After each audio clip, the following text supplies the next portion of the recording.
அவ்வகையில் உலகின் முதல் மொழி என்று தாய்மொழி போற்றப்படுகிறது. எத்தனையோ மொழிகள் உலகில் தோன்றியுள்ளன. கால வெள்ளத்தை கடக்க முடியாமல் எத்தனையோ மொழிகள் அழிந்துவிட்டன. இவற்றுள் இன்று வரை உயிர்ப்புடன் இளமையோடு திகழ்கிறது நம் தாய்மொழி. இலங்கையில் என்னும் சஞ்சீவியால்தான் தாய்மொழி மொழி இன்றளவும் சிரஞ்சீவியாக வாழ்ந்து கொண்டிருக்கிறது.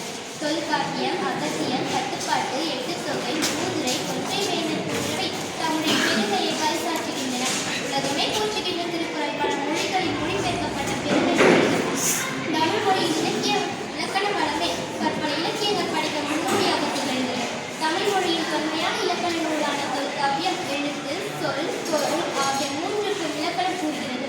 மகாகவி பாரதியார் யாம் அறிந்த மொழிகளிலே தமிழ் மொழி போல் இனிதாக காணோம் என்று பாடி தமிழுக்கு நிகரான மொழி வேறு எதுவும் இல்லை என்று தமிழ் மொழியை பெருமைப்படுத்துகிறார். தமிழ் மொழியின் சிறப்புகளை ஆதிகாலம் தொட்டு இன்று வரை இலக்கியங்கள் வழியாக பல அறிஞர்களும் புலவர்களும் எடுத்துரைக்கின்றனர். பாரதியார் சொல்லில் இருந்து தமிழ் சொல்லை அதை பொழுது படித்ததை பாப்பா என்று குறிப்பிடுகிறார். அமிர்தத்தை அடைத்தால் அதிலிருந்து கிடைக்கும் அதிக சொல்லே தமிழ் என்று பேர் பொருத்துகிறார் நாமக்கல் கவிஞர். தமிழுக்கு மகன் என்ற பெயர் அந்த தமிழின்பு தமிழ் என்ற உயிருக்கு ஏன் என்று தமிழை விராத மதித்தவர் பாரதிதாசன்.